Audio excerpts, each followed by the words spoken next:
Hum.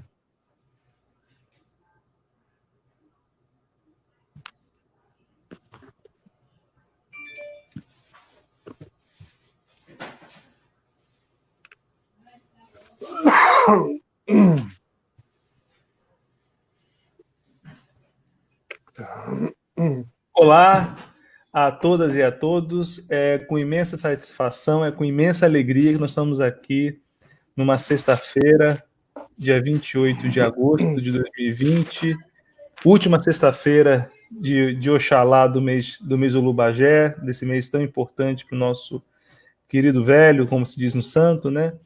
A Arca Editora está fazendo essa live para conversar com ninguém mais, ninguém menos do que uma referência nas tradições afro-brasileiras, um sacerdote, advogado, escritor, educador, mas acima de tudo, alguém apaixonado e aficionado pelo santo e pelo que o candomblé é e pode nos proporcionar, o nosso querido Pai Márcio de Jagum, que nos deu a grande e a generosa oportunidade de publicar um texto que para nós é de extrema importância, não só pelo sujeito, mas também pelo predicado, né? Falamos do candomblé, ou candomblé como sujeito, e esse predicado tão complexo que hoje é o Em Tempos de Crise, né? Candomblé em Tempos de Crise.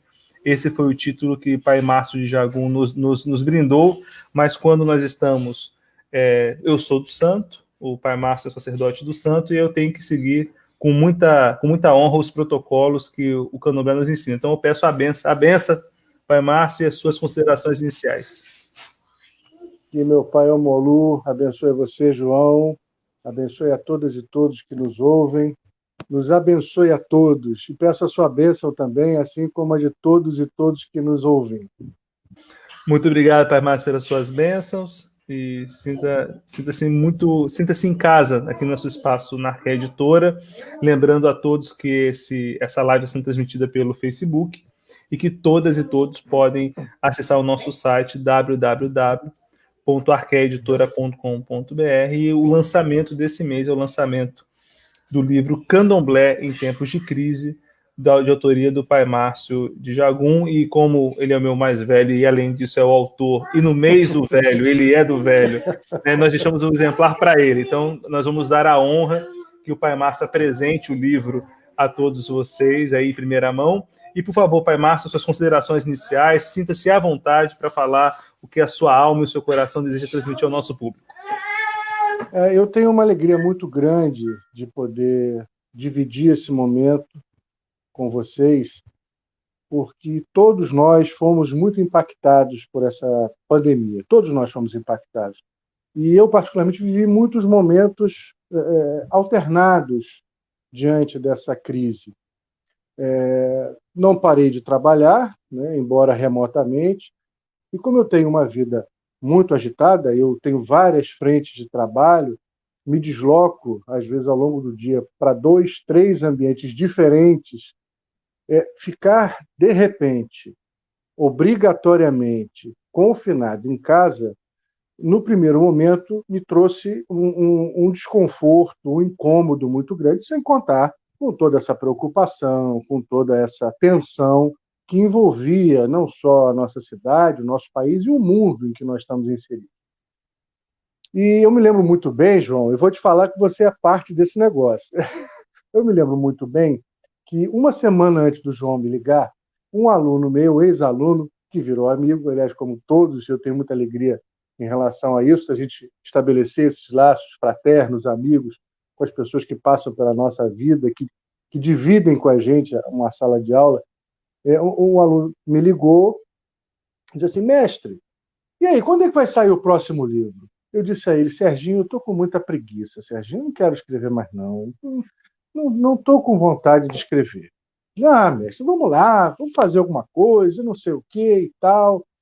E uma semana depois, contada, João me liga. Esse João que está aí na tela. João. Liga, Pai Márcio. Tá me entregando, hein, Pai Márcio? Pai Márcio, eu acho que no final de semana, um sábado, um domingo, uma coisa assim. Aí me ligou: Pai Márcio, olha, eu sou aqui da Arqué, a gente queria muito que o senhor escrevesse sobre o candomblé e a crise, o candomblé e a pandemia, como é que isso está impactando a religião, a gente queria muito ouvir sua opinião, suas reflexões, propor reflexões. E eu fiquei tão impactado com a proposta que o João me fez, né, em nome da Arqué, que o João falou, não, eu vou mandar o contato. Eu falei, não, não, para. Depois a gente vê isso. Vou fazer. Tudo verdade. Mas a proposta do João era extremamente ousada. Ele falou, não, é porque a gente quer lançar em agosto. Eu falei, peraí, a gente está no final de junho, você quer lançar um livro em agosto? Fazendo a conta de trás para frente, a gente sabe que tem um período de escrita, de revisão, de diagramação, de impressão. Eu falei, isso não vai dar. Não, mas seria muito legal. Aí eu fiquei confesso, olha, gente, é verdade, eu fiquei uns 4 dias ou 5 dias pensando, o que eu vou escrever?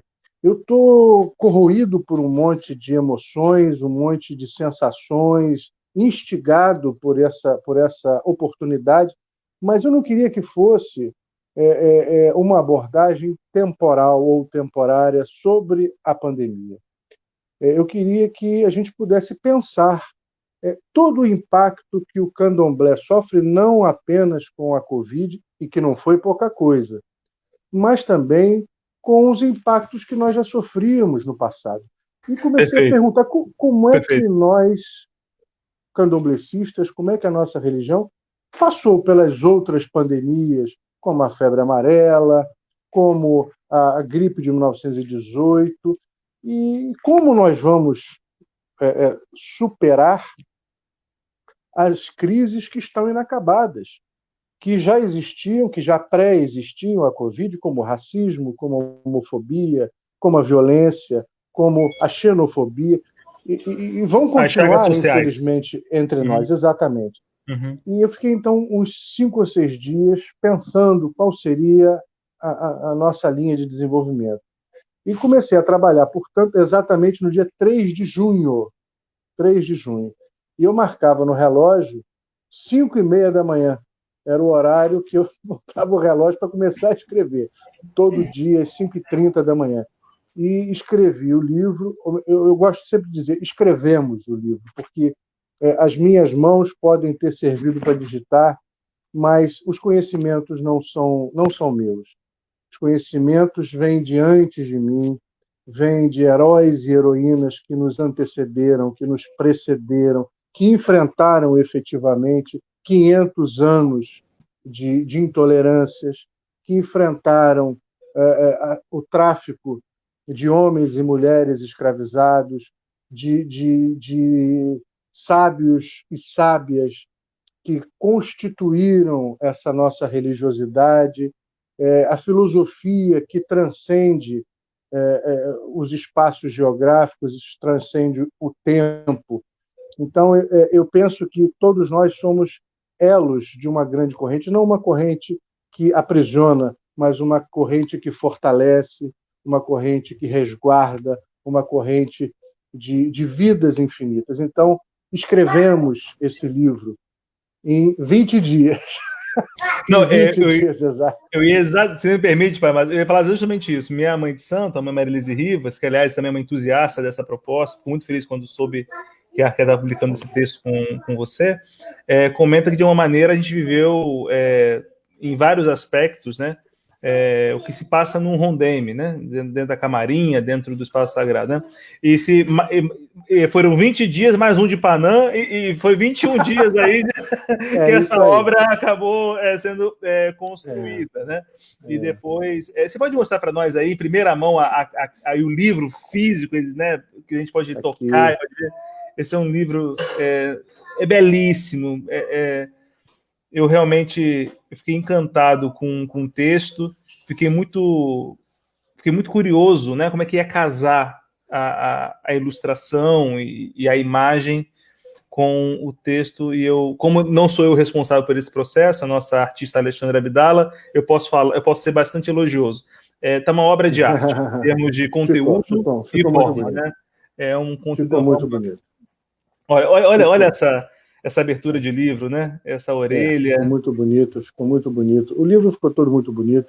A Alexandra caprichou muito. E eu achei interessante pelo Pois não, Pai seguinte. Márcio, pois não. Se você me... Desculpa, João, te Não, interrompi, né? Me o perdoe. autor, a palavra é sua, querido. Não, a palavra não é minha, não. A palavra é nossa. A palavra é Axé, toda nossa. A palavra é axé. nossa. O trabalho da Alexandra ficou muito bonito. Eu, como digo, eu digitei um livro em 20 dias, trocando, propondo, sobretudo, reflexões, e acho que é muito interessante a gente compreender qual é, pelo menos pela minha perspectiva, a proposta de uma obra literária.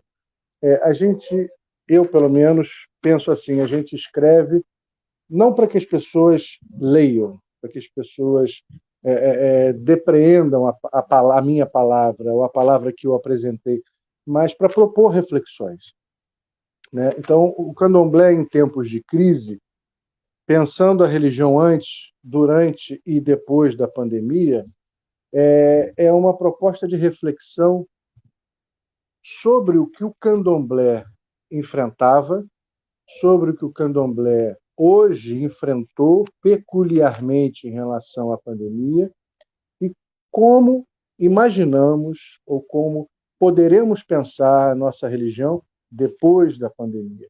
Eu não sou dono da verdade, Claro. não me arvoro a querer Uhum. arbitrar como cada um vai proceder, jamais, isso não é da minha alçada. Eu entendo que cada tradição vai buscar e vai encontrar as suas próprias soluções, os seus próprios e melhores caminhos, mas, independentemente de quais sejam, esses caminhos já começaram. Nós já somos diferentes, né, em função de tudo isso que tem nos acontecido. Não, perfeito. Se você me permite, Pai Márcio, eu li o texto, né, e vi a obra final com muito prazer aí em primeira mão, e eu acho que você faz um grande convite a todos nós nesse texto a levar a sério a noção de família de santo, de maneira bem alargada, né? Ou seja, não só pensar a nossa comunidade, o nosso EBE, aqueles que dividem a roça e o nosso ENI, os nossos irmãos de barco e tudo mais, mas pensar a grande sociedade com uma grande família de santo e como essas crises, né? Assim como os mitos que você exalta e ressalta na sua obra, que mostra como, né, da dor e da crise dessa doença do mundo em vários níveis, como você explica no texto, surge a possibilidade de uma cura mais profunda, né? Eu acho que o tempo todo há um diálogo entre reconhecer o problema de maneira efetiva, transparente, sem fazer rodeios sobre os problemas existentes aí durante a história da humanidade, mas certamente o que a palavra do orixá, mais a ação do babalorixá, a ação da comunidade pode efetivamente conduzir nesse assunto. Está correta essa leitura? É por aí que você procurou pensar? Como é que foi essa trajetória do sacerdote escritor, do pai de santo que escreve as palavras do seu orixá nessa obra, querido? Eu pensava muito, né, naquele momento em que eu comecei a digitar, a escrever o texto, sobre as assimetrias entre as religiões. As religiões são muito distintas, são muito diferentes, diversas. E eu observava que muitas vezes os meios de comunicação, que muitas vezes os administradores públicos, que muitas vezes nós da sociedade nos referimos às religiões de uma forma planificada, como se fossem todas iguais. Mas elas não são. Elas têm estruturas bastante diferentes, elas têm formas de comunicação e de práticas muito particulares. E a nossa referência, de acordo com a cultura ocidental, é balizada nas religiões judaico-cristãs, na matriz judaico-cristã, em que esse tipo de comunicação, através da televisão, do rádio, das redes sociais, não vou dizer mais simples, mas é mais funcional. É possível realizar uma missa, um culto, através da televisão, e os adeptos já estavam, de certa forma, habituados com essa possibilidade. Mas nós do candomblé, nós da Umbanda, nós nas outras religiões de matriz africanas, não temos essa possibilidade. Embora já houvessem programas, tanto de TV quanto de rádio, mas não para a realização das nossas liturgias. Porque as nossas religiões são eminentemente ritualísticas, não são prosélicas. Ou seja, não tem como fazer uma gira na internet, não tem como fazer um xirê pela televisão. E aí? Como é que o nosso adepto encontra a sua serenidade, a sua conexão, como as casas se sustentam, até porque a sustentação dos templos religiosos também é bastante diversa. Não me cabe aqui fazer julgamento de mérito, mas muitas das casas de Umbanda e de Candomblé têm grande parte da sustentação da sua comunidade através das práticas rituais que são realizadas. Natural, inclusive. Uhum. Exatamente, e justo. Agora, como então pais, mães de santo, frequentadores, adeptos, moradores daqueles templos, porque isso é comum, é uma tradição das nossas casas, de terem grupos familiares, transitando pelo templo, residindo no templo, se alimentando no templo, como iriam se sustentar?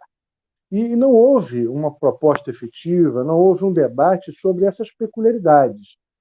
Então, se por um lado nós precisávamos e precisamos tomar extremos cuidados com a contaminação, com a não aglomeração, nós também precisávamos encontrar as nossas soluções.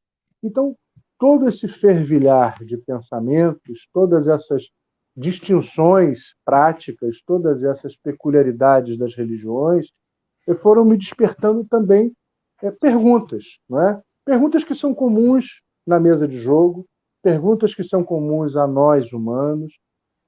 Como, então, nós suportamos as crises do passado? Perfeito. E a primeira questão é essa: o candomblé surge na crise da escravidão.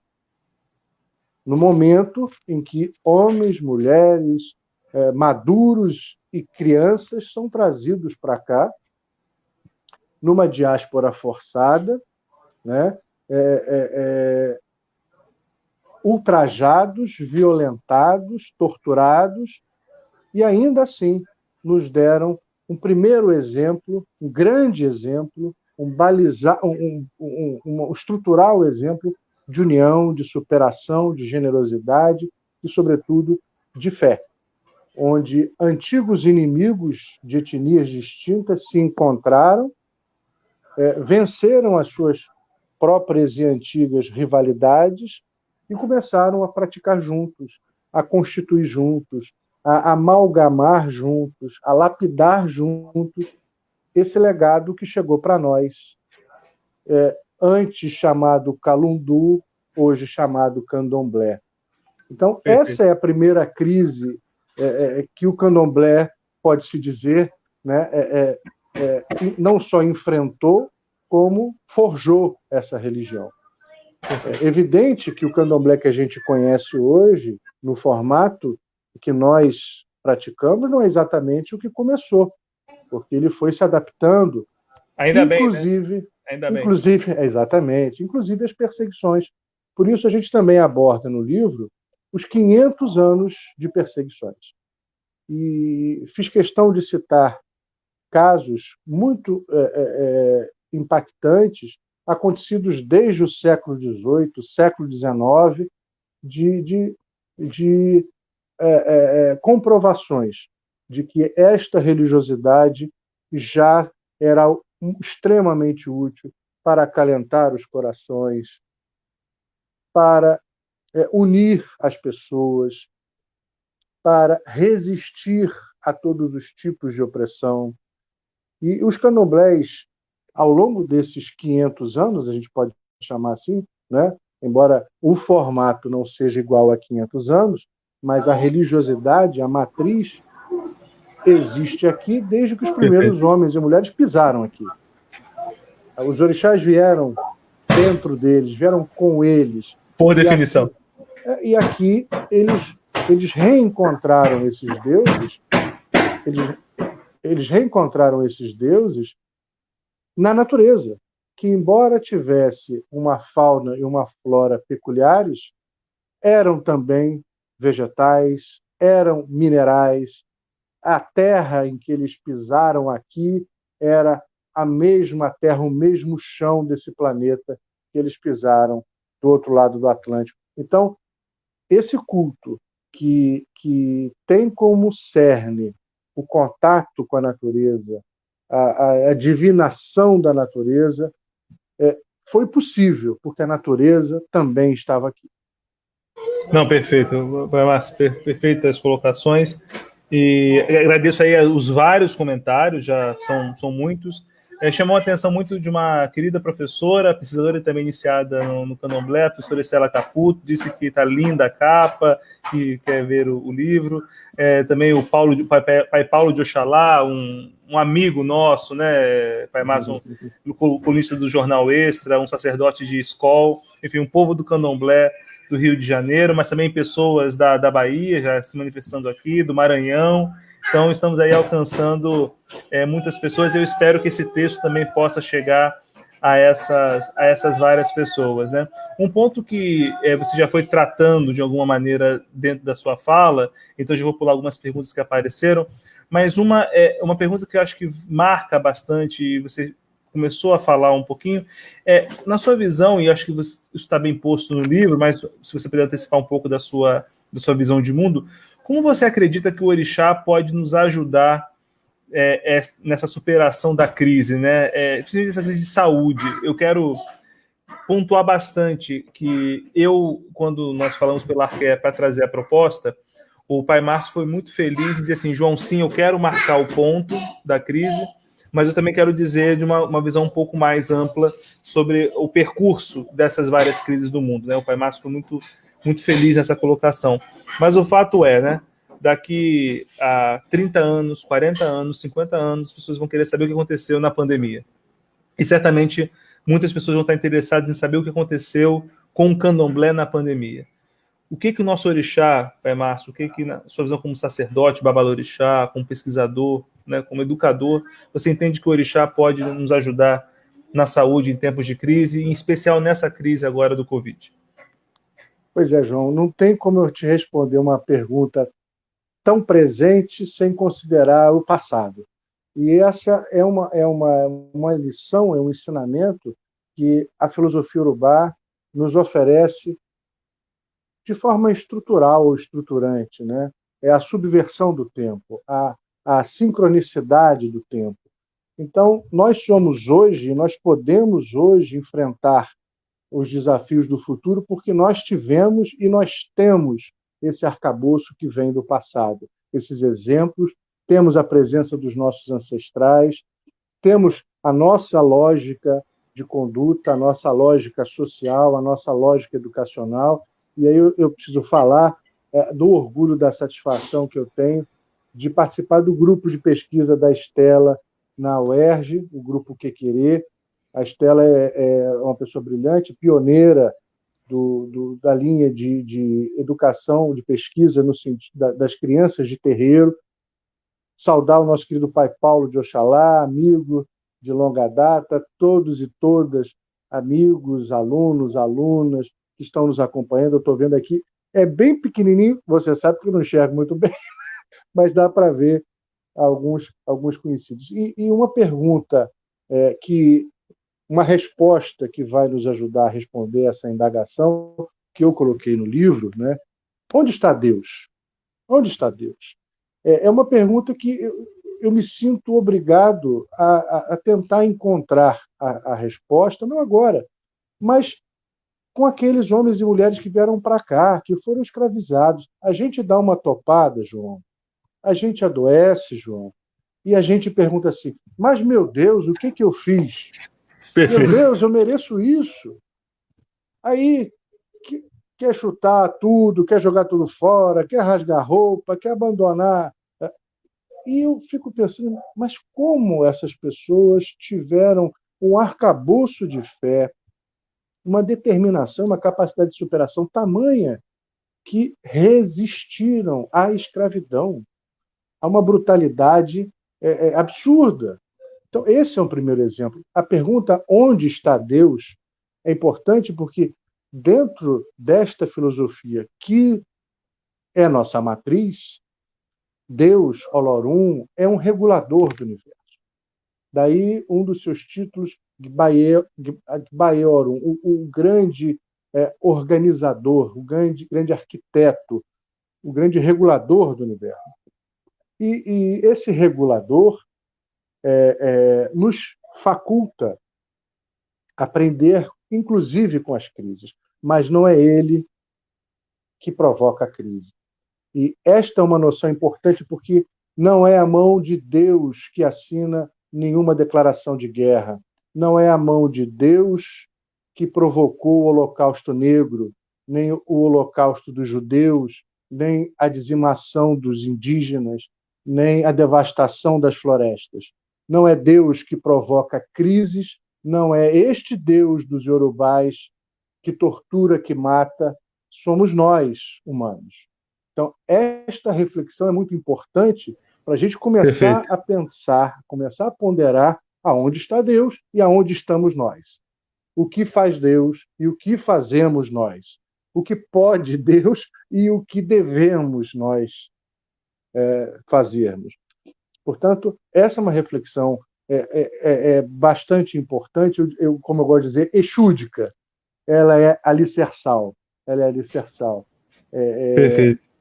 E aí a gente começa a debater ao longo do livro não apenas onde está Deus, mas quem é esse Deus, o que ele nos proporciona, as responsabilidades que nós, humanos, temos enquanto criaturas, e as possibilidades de conexão, as possibilidades de equilíbrio com os deuses intermediários que estão dispostos, não só dentro de nós, mas em torno de nós. Então, essa reflexão que me instiga a tentar entender, que me instiga a buscar esse debate tão importante, tão pertinente, que não é meu, mas precisa ser nosso. A ideia é a gente dividir essa discussão no melhor dos sentidos. Exato. E esses pontos que você traz, Caio Márcio, são muito graves no sentido de profundos, né? Porque eles nos estimulam a realmente viver a dinâmica do candomblé dentro e fora do terreiro, né? Dentro do terreiro a gente aprende como despertar o nosso orixá e como ter essas memórias ancestrais vivas no nosso cotidiano religioso. E eu acho que você faz uma grande provocação de como nós podemos exercitar essa mesma preocupação de resgatar essas memórias ancestrais para viver no dia a dia da vida social, né? Ou seja, no dia a dia da cultura, no dia a dia do meio ambiente. Não é isso? João, os nossos ritos são livros. As nossas práticas são enciclopédias de sabedorias milenares, de conhecimentos ancestrais. Cada vez que a gente prepara uma comida votiva, a gente precisa aprender o que está sendo dito pela comida, o que está sendo falado pela sabedoria desses nossos ancestrais. Quando a gente coloca um amalá para Xangô e a gente enfeita com aqueles quiabos, a gente prepara aquele guisado gostoso, caô, cabiecile, com o quiabo, né? Aquela comida da água na boca, né?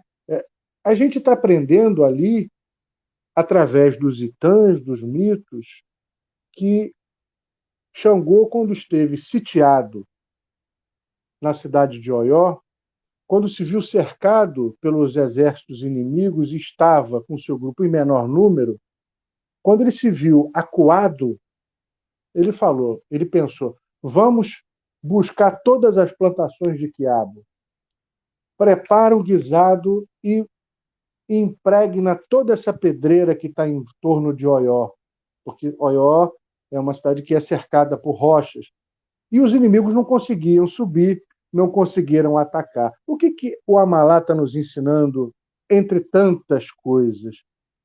A solução dos nossos problemas, muitas vezes, está ao alcance das nossas mãos. É no momento da crise que a gente precisa olhar para o lado e buscar as soluções, porque elas estão sempre ao nosso alcance. E é esse tipo de superação, esse tipo de proposta que o Candomblé nos ensina de forma, às vezes, cifrada.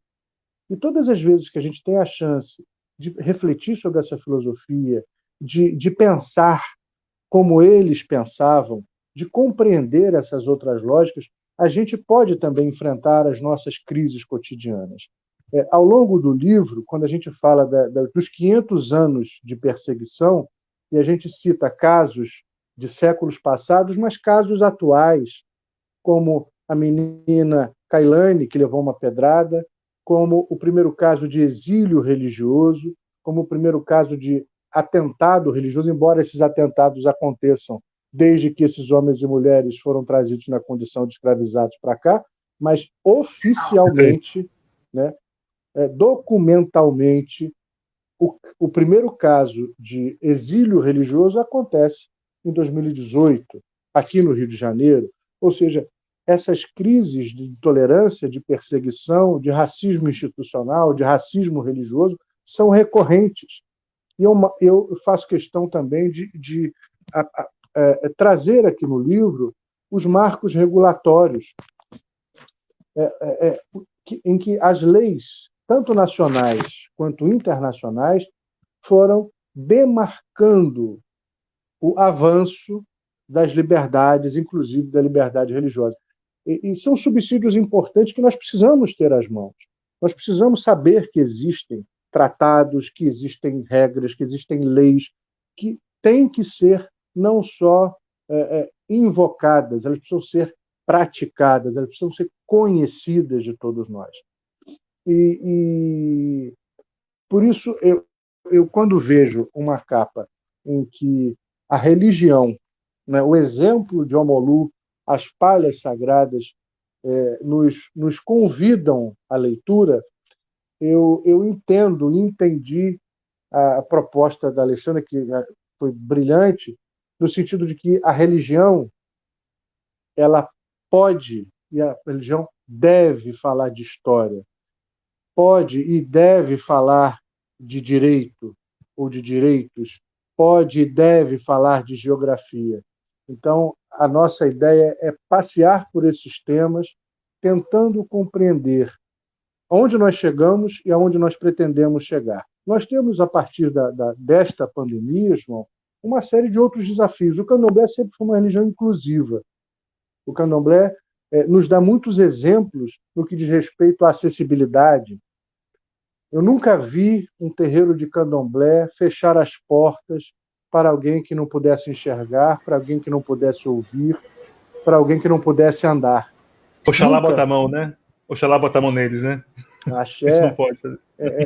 Nunca vi um terreiro fechar as suas portas, um terreiro deixar de iniciar alguém que tivesse uma questão de dificuldade de acessibilidade. Eu nunca vi nenhuma religião neste nosso território brasileiro, nenhuma antes do Candomblé, reconheceu sacerdotes e sacerdotisas, independentemente da sua orientação sexual. Gênero e tudo mais. Uhum. Portanto, perfeito. São exemplos importantes. Né? Essa religião brota aqui no Brasil, ela se constitui a partir de etnias que eram antigamente inimigas.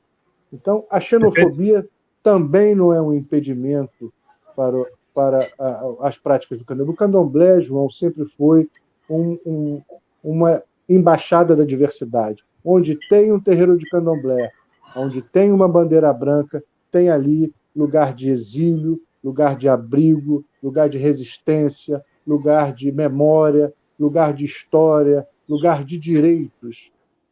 Perfeito.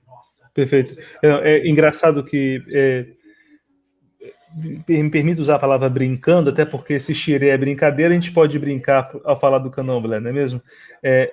Eu acho que há uma brincadeira nesse livro que você nos proporciona, que se a Alexandra foi colocando as palhas, você apresenta a pérola do velho, né? Porque ali tá a sabedoria do pai de santo, da Mãe de Santo. Ali não há uma preocupação, como você bem disse, Pai Márcio, de estabelecer a verdade a partir de um ponto de vista, mas um convite a discutir sabedorias, né? A gente aprende com o livro, lendo o livro, mas como a gente aprende com a comida, assentando e ofertando a comida, né? Eu acho que você transforma, no meu ponto de vista, você consegue transformar essa preocupação entre ter a sabedoria viva numa sabedoria histórica, ou seja, você sempre procura explicar o presente olhando o passado, tal qual diz os Itãs, né? Sempre há esse jogo na sua escrita, né? A gente não pode dissociar passado, presente e futuro. A gente não pode dissociar. Se a gente não conseguir entender os que vieram antes de nós, o que os que vieram antes de nós nos ensinaram, a gente vai tropeçar nas próprias pernas.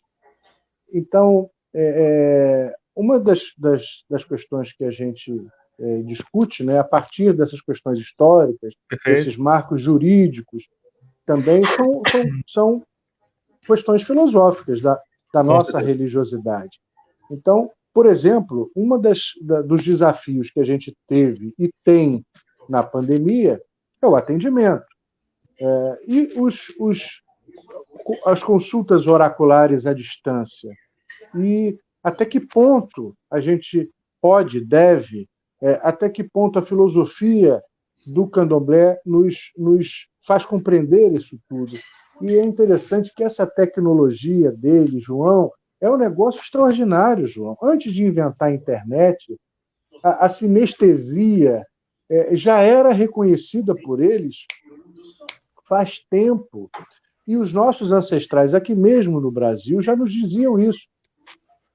A gente chegava assim para o pai de santo, para a mãe de santo, e falava: pai, fulano está internado no hospital, pai. Está ruim, o negócio está feio. Espera aí que eu vou jogar. A pessoa não estava presente. Mas eles já conseguiam, através do oráculo, uma capacidade de conexão. Uma capacidade de conexão. Olha, vamos precisar fazer uns negócios. Vamos precisar fazer um babado aqui. Mas, pai, fulano não pode sair do hospital. Mas, pai, não tem como entrar no hospital com ebó. Dá o nome dele. Traz uma fotografia. Vamos fazer um negócio. E essa energia já nos era ensinada, surtia efeito. Então, o que a gente pode aprender com tudo isso? Eu não estou dizendo que a gente tem que fazer ebós remotamente. Eu não estou dizendo isso. Eu não estou dizendo que a gente tem que extinguir as nossas práticas. Absolutamente. Elas são tão ricas, elas nos ensinam tanto, e é a nossa forma de fazer, né? Juntos, unidos, próximos. Mas, em momentos de crise ou de crises, sempre haverá possibilidades. E as possibilidades, sobretudo, estão nessa divindade pessoal que o Criador, Olorum, ofereceu a todos nós. Todos nós temos a potencialidade de Ori, que pode nos ajudar a discernir, que pode nos ajudar a vibrar, a encontrar os orixás. Agora, nesse desafio, João, que nem sempre podemos estar nos nossos terreiros, nos abraçando, rezando os nossos adorá, trazendo os nossos deuses pelo som dos tambores, do passado para o presente, a gente pode resgatar a nossa filosofia e encontrar esses deuses na água que nos toca, no ar que respiramos, na terra que a gente pisa, né? No fogo que nos aquece, que prepara a nossa comida. Nós precisamos reencontrar os nossos deuses também nos trabalhos, também nos ebós, mas, sobretudo, naquilo que vem antes das nossas práticas, nas nossas filosofias, nos nossos princípios, no nosso esteio, no nosso alicerce sociocultural e religioso. Perfeito.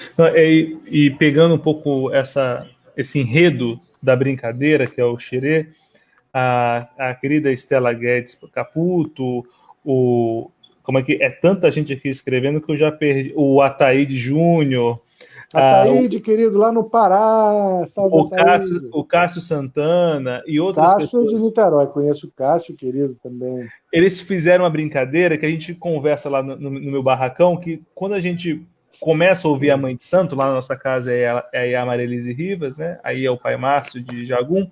Quando a gente vai ouvindo os nossos pais e Mães de Santo, dá vontade a gente fazer citação, né? Então, olha, não, essa frase eu vou botar Rivas 2020. E aí a Estela e outras pessoas botaram aqui, ó, o que o Amalá nos ensina? Que a solução dos problemas está em nossas mãos. A comida ensina. Jagum 2020.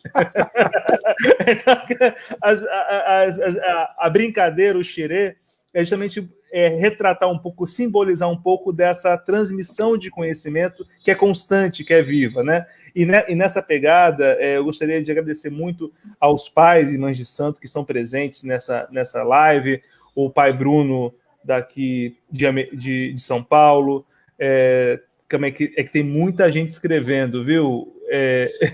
Eu perdi aqui o babá Sérgio Diodé também escrevendo aqui, felicitando a obra. Muitas pessoas dizendo que querem adquirir a obra, lembrando que a obra, nesse mês de lançamento, está exclusivamente disponível no site arqueeditora.com.br. Depois vai seguir para os canais de distribuição Amazon e todos mais. Mas nesse mês de lançamento, a gente tá concentrando o livro no site www.arqueeditora.com.br e a compra pode ser feita de maneira totalmente digital, sem nenhum tipo de contato físico, para que as pessoas possam adquirir o livro mesmo em épocas de pandemia. O Atos, que foi uma pessoa que conversou muito com você, ele aproveita aqui, seja pedindo a sua bênção e pergunta como o senhor enxerga a utilização da tecnologia dentro do candomblé, principalmente nesses tempos de interditos, né? Como as crises e essa pandemia atual. Atos, um grande abraço para você. Obrigado pela paciência. Aliás, Atos, Alexandra, João, Rodrigo, pessoal da Editora Arquétipo, todo mundo teve uma paciência imensa comigo, porque eu tenho essas dificuldades de tecnologia e vocês todos foram muito pacientes, muito carinhosos comigo. Eu agradeço imensamente. Só uma gentileza, antes de continuar na sua resposta, também temos ilustres presenças de artistas. A nossa querida, maravilhosa Marine de Castro, lá da Bahia, está aqui pedindo a bênção ao pai Márcio de Jagum, aqui, Conexão Rio-Bahia, né? Bênção, Mariene. Um beijo para você, querida. Muito obrigado pelo carinho de sempre. Muito axé para você. Que o Oxum seja sempre a doçura dos nossos dias. Mas João, olha, pois é, rapaz, olha que coisa interessante, né? A ciência, para os iorubás, ela não é inimiga da religião. A ciência é Ogum. Ogum é um empreendimento, Ogum é o discernimento, é a invencionice, é a descoberta, é a força que transforma o minério de ferro em artefatos agrícolas e que propicia uma melhor e uma maior alimentação do povo, que ajuda a fortalecer e a proteger esse povo nos artefatos bélicos. Ogum é a transformação, daí o seu título, Osiwaju, o desbravador, o pioneiro. Por isso, essa associação de Ogum com a estrada, né? com o caminho, com o desbravamento. Ogum, na cidade de Irê, onde o seu culto começa, se fortalece, lá na atual Nigéria, é uma divindade hoje muito associada à tecnologia, à informática, à aviação. Não perdeu as suas atribuições do passado, mas por esse seu arcabouço de inventor, de tecnólogo, Ogum é a ciência. E aí a gente vê, João, que essa filosofia iorubá está nos ensinando que a ciência é divina. Para os iorubás, a ciência não é inimiga da religião. Não há um conflito, não há um embate entre ciência e religião, ou entre religiosidade e pesquisa, e epistemologia. Não! A ciência, ela é um atributo divino. Então, a gente já começa entendendo que, nesta lógica, essa complicação não existe. Nós queremos que a ciência avance porque, com ela, Ogum está também nos ajudando a desbravar, a caminhar, a prosseguir, a avançar no melhor dos sentidos. Então, Atos, A gente aprende com essa nossa religiosidade durante a pandemia, por exemplo, a exemplo de Ogum, a nos reinventarmos.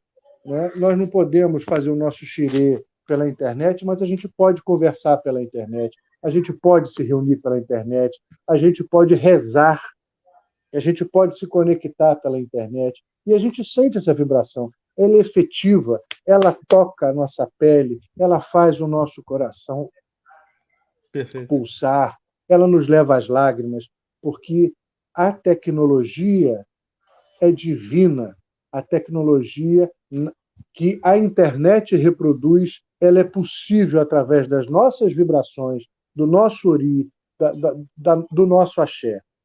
Foi Ogum, o nosso tecnólogo, que nos propiciou essa invenção de nos conectarmos muito antes da internet existir a nosso favor. E só para fazer uma pequena ilustração, apenas imagética, né? Hoje, quando nós temos a internet, nós temos tantas tecnologias baseadas em caminhos, né? Os caminhos das fibra ótica, o caminho das redes, o caminho, né? Então, o Senhor dos Caminhos, o Senhor da tecnologia nos abençoa diuturnamente, e pensar essa questão de ciência e religião não numa ótica ocidental de separação, de segregação, mas como algo convergente ao divino, é uma proposta maravilhosa. E me permita, pegando esse gancho da ciência, esse gancho da religião, e como temos aqui pesquisadores, né? Eu sou pesquisador, e tantos estão aqui presentes, artistas, religiosos, né? Eu queria fazer um pequeno gancho com a Mariene. A Mariene vai estar amanhã num evento muito importante para a Arqueditora, nós estamos patrocinando esse evento, que é justamente uma comunidade de santo buscando a internet, essa poderosa ferramenta de Ogum, para se conectar com várias pessoas, para arrecadar cestas básicas, para dar o alimento tão bem falado como o Amalá e outros que o senhor comentou, chamada Corte do Orixá, Rede de Solidariedade. Esse ano nós tiramos a palavra festa, a mãe Maria Elise Rivas, que é idealizadora e condutora desse projeto, ela retirou a palavra festa porque em tempos de tanta crise e morte, a gente achou que festa não era o melhor. Então ela escolheu o tema quarta, a Corte do Orixá, Rede Solidária, e teremos aí uma roda de conversa às 3h30, às 5h30 o show da nossa querida Eva Palma, uma iniciada de um terreiro da Bahia, a abertura depois do evento com a Maria Elise Rivas, vamos ter o jongo com o grupo do Tiduca, depois capoeira Angola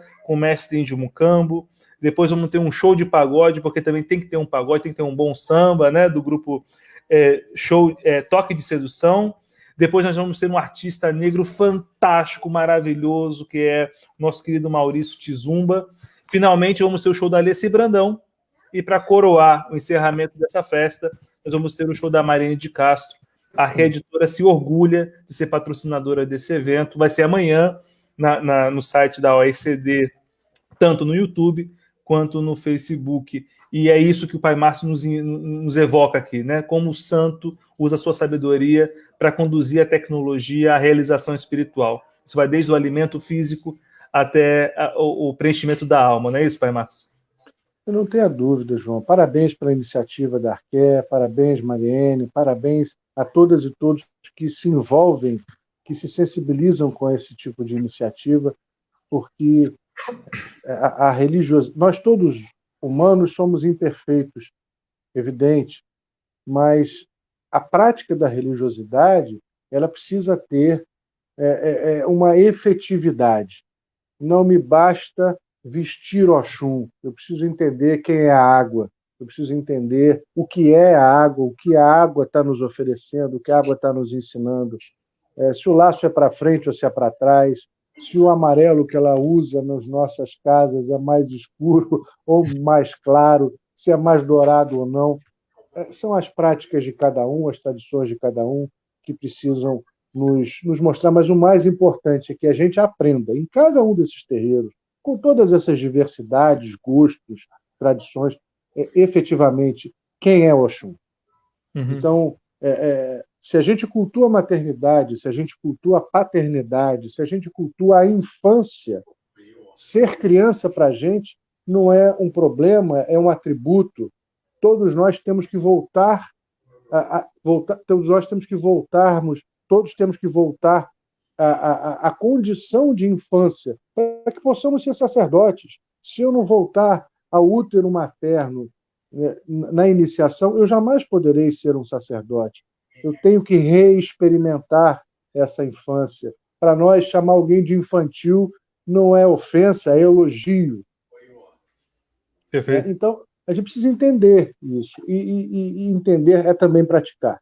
A nossa religiosidade é uma religiosidade de solidariedade antes de qualquer coisa. Solidariedade entre humanos e animais, entre humanos e vegetais, entre humanos e minerais, e entre humanos e os demais hominais. Perfeito. Não, eu acho que isso é fundamental, né? E essa sabedoria que o senhor tanto fala é muito importante para todos nós. Eu, novamente, né? Cada um tem as suas referências. Eu tenho uma referência fundamental na minha existência, que é minha mãe de santo, a minha Maria Elise Rivas, e certamente os seus filhos de santo têm o senhor como a referência máxima no destino. E pensar essas questões, né, dessa relação pai-mãe com filho, filha de santo, e essa sucessão de ideias, né? Você colocou de maneira brilhante, Pai Márcio, que existe a ideia de passado e presente de uma maneira síncrona, não de uma forma linear, né? Você fala um pouco dessa quebra. E o destino? Como é que você nos brinda nesse texto, olhando também o que para muitos é o futuro, mas que para nós que seguimos o Geis Nagô não deixa de ser uma circularidade também. Como é que é esse destino na visão do Pai Márcio, e como você procurou desenhar um pouco em suas palavras esse contexto, meu pai? Pois é, João. Dentro daquilo que a gente aprende na filosofia Yorubá, o destino, o Du, é uma escolha que nós fazemos antes do nosso próprio nascimento. Então, nós, de certa forma, escolhemos enfrentar determinados desafios. Alguns deles são desafios sociais, alguns deles são desafios familiares, afetivos, outros tantos são desafios, inclusive, em relação às doenças. E digo isso não no sentido de conformismo, antes pelo contrário, porque a nossa religiosidade, a nossa filosofia, nada tem de conformista, tem de construtivista, no melhor dos sentidos. Então, nós podemos construir, nós podemos mudar o nosso dia a dia a cada momento. Essa é uma atribuição divina. O livre-arbítrio é tão importante, é tão sagrado, que nem o Criador se mete. Então, nós precisamos, inclusive, refletir sobre as nossas posturas, sobre as nossas posições. Nós, neste momento, por conta da Covid, nós humanos nos retraímos em massa, né, ou em grande parte nas nossas casas. Saímos menos. E observe como a natureza reagiu. Como isso foi profícuo, foi bom para a natureza que está em torno de nós. E nós humanos temos, entre tantos problemas, uma questão muito séria. Nós somos extremamente destrutivos. O Homo sapiens destruiu, inclusive, as outras espécies humanas que habitavam o planeta. A nossa espécie é a única que polui o meio ambiente, que extingue o seu habitat. Nós deliberadamente matamos, nós deliberadamente destruímos, e, de repente, nos vimos impactados por um vírus microscópico que ameaçou essa suposta supremacia humana. Como o homem que vai à Lua, como o homem que inventa, que é cientista, que descobre as curas, como o homem pode morrer por um inimigo microscópico? E esse homem pretensioso, ao longo do seu destino, que possivelmente nós próprios escolhemos, de repente ele se confronta com esse desafio e aponta, como nós somos craques em fazer, aponta, escolhe um inimigo, sem fazermos uma autorreflexão até que ponto nós somos o inimigo do planeta, nós somos inimigos do planeta. nós somos inimigos da vida, nós somos inimigos da saúde, nós somos inimigos do planeta, da vida. E penso que esse destino, e eu, inclusive, converso um pouco, proponho algumas reflexões no livro sobre o que seja o do pessoal, destino pessoal, e o do coletivo, o destino coletivo. Porque até certo ponto, né, nós convergimos as nossas vidas. Nós nos encontramos no mesmo planeta, no mesmo momento, diante dos mesmos problemas. E precisamos encontrar soluções conjuntas da mesma forma. Uma dessas soluções é exatamente resolver uma habitação mais acolhedora neste planeta, resolver problemas sociais que nós criamos no passado, resolver questões ambientais em relação aos problemas que nós causamos, estamos causando. Portanto, é extremamente importante que nós possamos compreender destino não apenas como algo que nos foi imposto, porque essa não é a percepção do Iorubá. Nós escolhemos o destino, nós fazemos o nosso destino a cada decisão cotidiana. E, portanto, é exatamente nesse momento que o nosso destino coletivo, as questões que se entrelaçam nessa grande tessitura da vida, precisam ser pensadas, repensadas, refletidas, para que nós tenhamos, minimamente, um planeta mais saudável. Perfeito, perfeito. Mas, Márcio, só para as pessoas ficarem com gostinho de quero mais, você pode mostrar o livro na sua lateral? São 296 páginas. 296 Sim. Páginas. Esse sacerdote escreveu um texto em 20 dias com 296 páginas. É impressionante, viu? Foi. Mas essas 296 páginas foram escritas por nós. Eu digitei, mas foram escritas por nós, eu repito, porque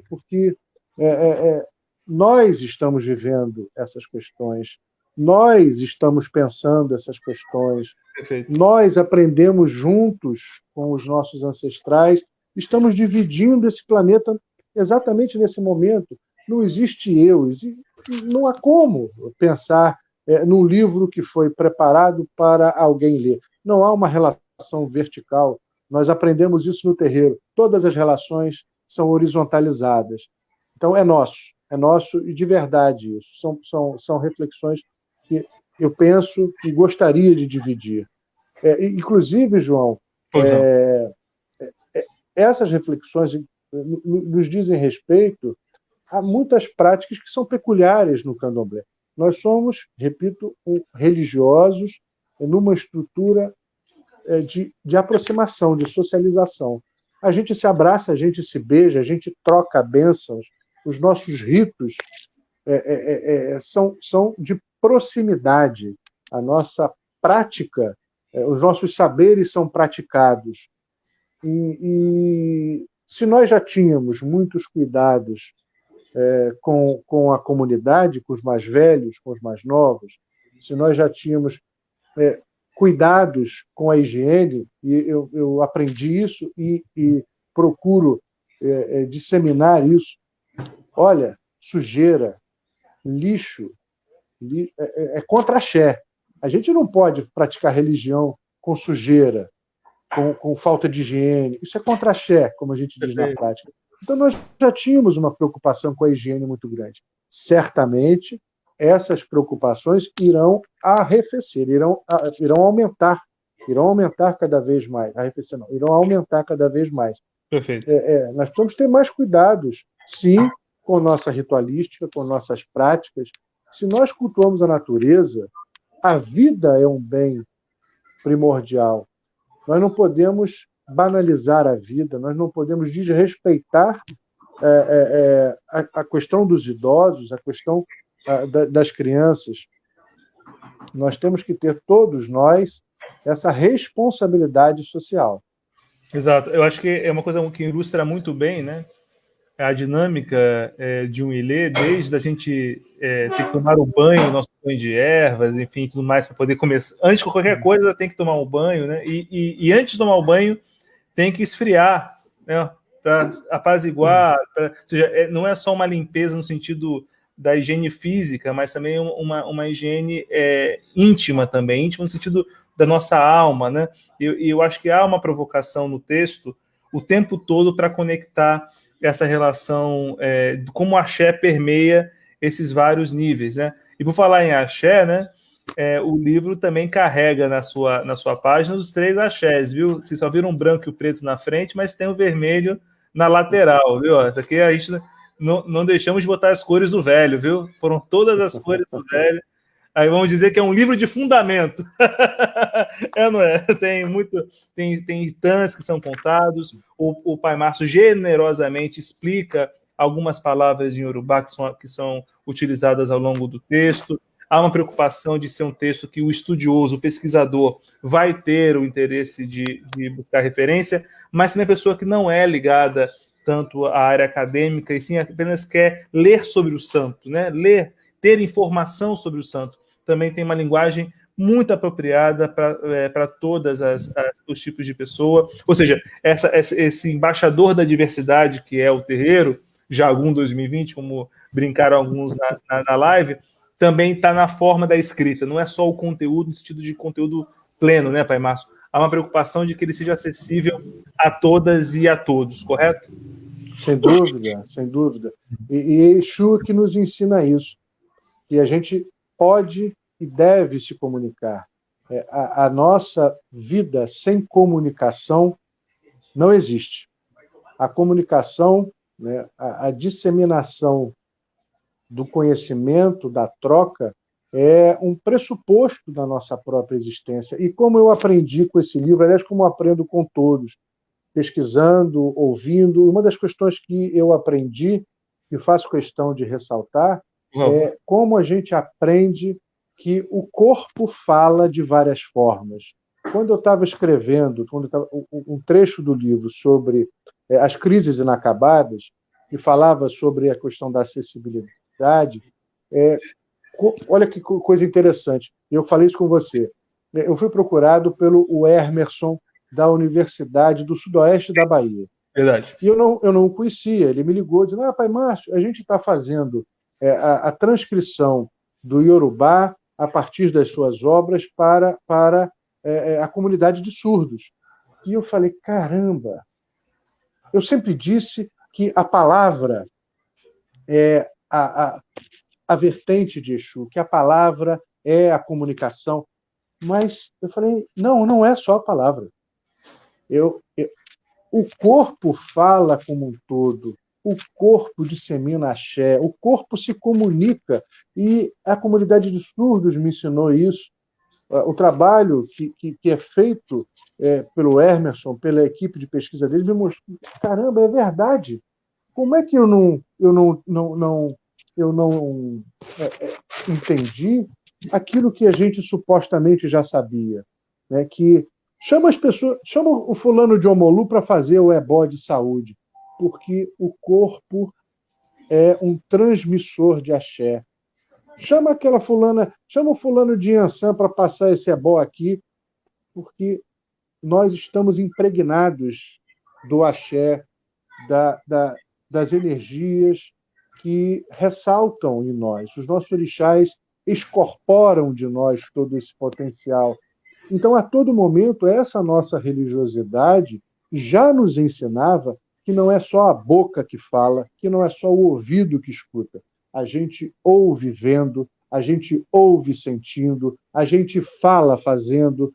Então, essa relação social, humana, energética, ela se faz de várias maneiras. Não é à toa que o nosso corpo é mediúnico, é um intermediário entre todas essas dimensões, do passado, do presente e do futuro, do material e do imaterial, do hominal e das outras formas de natureza. Perfeito. Bem, nós já demos aí 1 hora de live, né? E eu gosto de começar a encerrar quando tá quente, sabe? Assim, quando tá pegando fogo, assim, o conjunto de informações, de sabedoria que eu me permita dizer, meu querido irmão, porque eu tenho uma Sem pessoa dúvida. muito, muito estima, querido pai Márcio de Jagum, nos brinda com essa obra simplesmente assim fantástica, como disse, em conteúdo e forma, que é a obra que foi intitulada Candomblé em Tempos de Crise, né? O site da Arqué já apresentou em uma dos seus teasers, mostrou o sumário do livro, né? Então, é um texto dividido em 2 partes, né? Um falando sobre candomblé, uma religião que surge na crise e os percalços do caminho, e numa segunda parte falando sobre a pandemia e um pouco disso que o Pai Márcio colocou, o chamado Pensando o Candomblé, né? Acho que é uma provocação muito, muito agradável, né? Vamos pensar o Candomblé.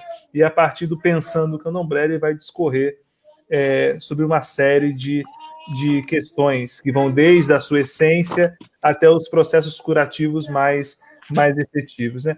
É um textão. O bom é que quando você não escreve, não diagrama, você pode falar o que você pensa sem ser em causa própria, né? É um Mas textão. pode falar sempre, João, pode falar sempre. É um livraço da primeira página até a última página. É um texto de tirar o fôlego, porque é um texto feito com alguém que vive o santo, alguém que é do santo, que se irmana no santo, e não é por menos que tinha que ser uma editora do santo para publicar esse texto, né? Eu agradeço demais, demais a sua generosidade, Pai Márcio, em participar desse projeto. Eu não posso também deixar de agradecer demais a minha mãe de santo, que falou, olha, que é de Xangô, e você falou de Amalá, né? Então, procura o Pai Márcio, que esse Pai Márcio vai dar muitos frutos positivos para a editora e para a Sociedade de Santo, né? E eu fui lá, intuído pela minha mãe de santo, procurei você, fui meio, digamos assim, ousado, mas recebi em Jagum um grande abraço e as suas palhas me acobertaram, me receberam com tanto carinho. Pai Márcio, se você puder fazer suas considerações finais, que nós estamos indo para o nosso encerramento. João, não vou fazer considerações finais, vou fazer considerações iniciais. A gente está começando. A gente está começando. Vamos começar sempre, vamos começar cada dia, vamos recomeçar, mas não é recomeçar começando de novo. Vamos recomeçar começando diferente.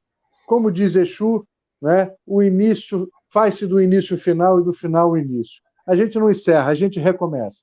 Perfeito. Então, nós vamos recomeçar amanhã na Corte dos Orixás, Rede Solidária. Acessem o Facebook da OECD. E vocês, por favor, recomecem essa conversa com o Pai Márcio, lendo o Pai Márcio, no site www.arqueeditora.com.br.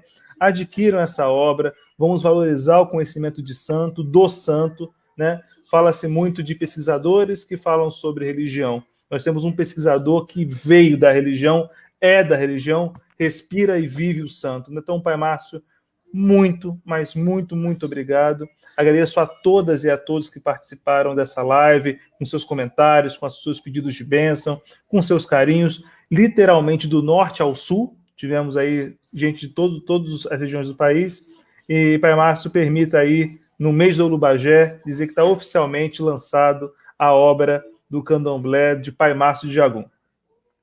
Axé, obrigado, João. Obrigado a todas, a todos que nos acompanharam. E de coração, de alma, de corpo, de passado, de presente e de futuro, o que realmente eu desejo é que a gente possa refletir e que essas propostas, essas proposições sejam de alguma forma úteis para o nosso dia a dia. Muito bom. Beijo a todos. Beijo e a benção, Márcio, e até mais. Tchau, tchau.